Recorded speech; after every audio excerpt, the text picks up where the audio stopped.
In this set of recordings, what I want to do is talk about statistical reasoning, and I'm going to divide this into three parts. In the first part, what I'd like to talk about is sampling, or the use of sampling as a means of getting information.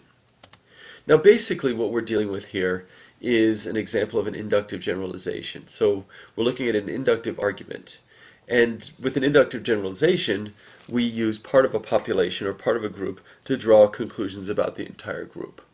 In this case, we're using a methodology called stratified sampling. With stratified sampling, what we're doing is, again, using a subset of a large group to draw conclusions about that entire group, but only using a subset. The group that we're talking about is going to be called the population. So let's say we wanted to draw a conclusion about how voters in Colorado are leaning toward voting in the next election between, say, President Obama and Sarah Palin. The population would be voters in Colorado. The sample is the subset of the population that's being studied. Ideally, of course, we'd love to talk to every voter in Colorado, but that's very expensive and prohibitively so, really. So what we want to do is we want to get a subset of that group so that we can draw conclusions. And that subset is going to be called the sample. Now, in order to get that subset, what we have to do is make sure that we get a good sample. And the first principle of sampling is that the sample has to be random. And a sample is random if and only if each member of the population has an equal chance of getting selected. Otherwise, the sample is going to be biased. Here are some examples of a biased sample.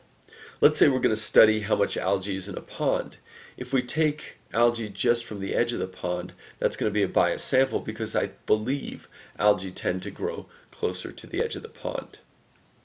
Phoning at one specific time of day is an example of bias because it's difficult to get everybody, and it's going to be biased toward people who tend to be home at that particular point of the day. Usually people try to phone around dinner time because most people are home around dinner time, but even then you're discounting people who go out to dinner, people who work at different occupations, and that may bias your sample. And phoning in general has posed some problems recently. People have call waiting, or caller ID is actually what I meant, and a lot of us don't answer when we see a strange phone number. And so the people that are likely to answer with strange phone numbers are not going to be representative of the entire population. They may have characteristics that are different. They may be more likely to vote for Obama or Palin or whoever. So that's an example of bias. Some people have more than one phone number. Some people just have cells. Some people just have regular landlines. And so it becomes difficult. Going door to door, especially during a particular time of day, again, is an example of bias because you're getting only the people who happen to be home at that particular time.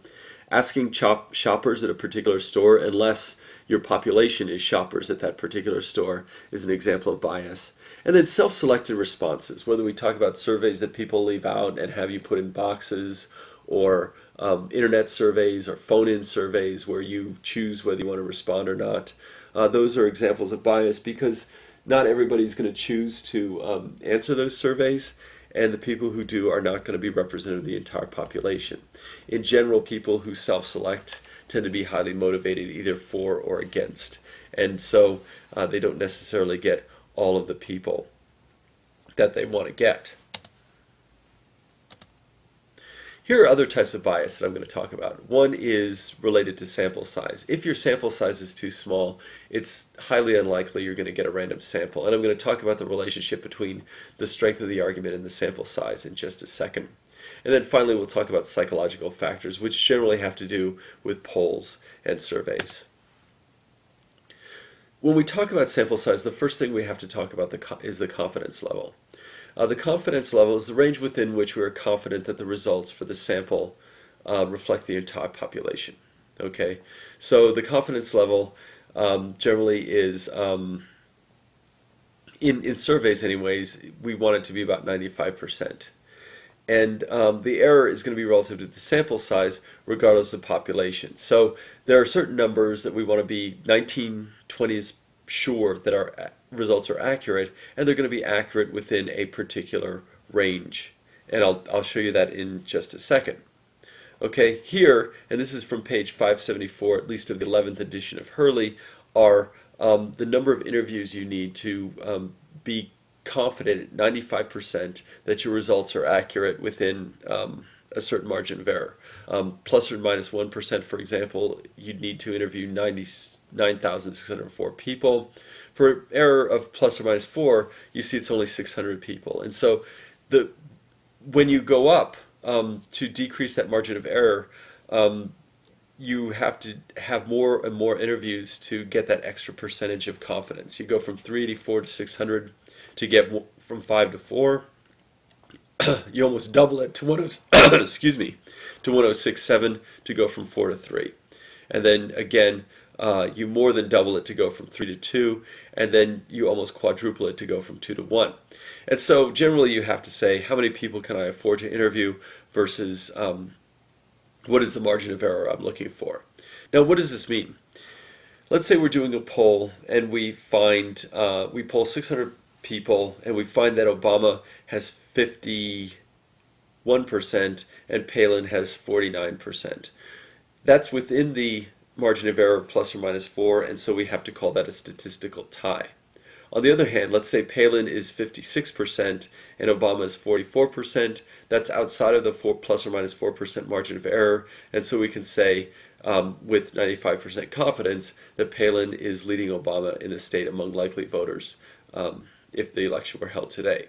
So notice that what the margin of error does is it talks about the level within which we're confident, and the confidence level is how confident we are. Obviously, if we increase the confidence level, the margin of error is going to widen because we're going to need more interviews to get the same margin of error. All right, psychological factors. Even in anonymous surveys, respondents will tend to give answers that will please the questioner. It's just a psychological fact about people. So we'll talk about, say, things that will either look for what the questioner is looking for, or things that will make the questioner have a good opinion about us.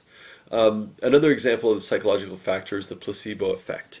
With drug tests, for example, you don't tell people, oh, we're going to give you a placebo or we're giving you the drug that we're testing, because the placebo effect may actually cause people to do better, or at least think they're doing better, even if they're not. And so generally they're told that the drug could be the drug or a placebo, whether they're taking the drug or not, so that everybody's going in with the same attitude.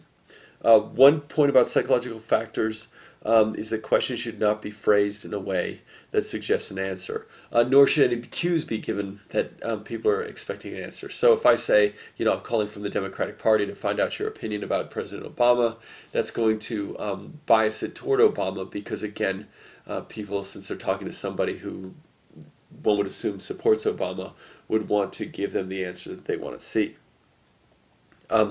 Similarly, there are going to be some questions that are not likely to elicit an honest response. For example, do you intend to vote? One, probably everybody does intend to vote, but will they actually follow through with their intention is really the question. And even if they don't intend to vote, we all know that voting is our civic duty, and so we're going to tell the interviewer that we intend to vote even if we don't. Sex surveys are problematic also from that perspective. If you're asking somebody personal questions about their sex life, they're going to give you answers that probably are going to make them look good, or at least better maybe than they want to look. So these get to be tricky, especially the voting one. Usually, rather than asking people if they intend to vote, they go off demographics. So we know that older people are more likely to vote than younger people, so we're going to weigh the answers of older people more during the survey. All right. One way to address psychological factors is to have what's called double-blind conditions, where neither the surveyor nor the respondent knows what the right answer or what the answer being looked for is. So, for example, it would be great, ideally, if you hired somebody to conduct the surveys by reading a script and they didn't know who they were working for. So, for example, they don't know they're working necessarily for the Democratic Party. They're working for, say, a polling company, and that way they don't give away even some, voice cues that they're expecting a particular answer. Double-blind conditions in a drug test, again, is neither the person dispensing the medicine nor the person receiving it knows if they're getting the placebo or the drug being tested.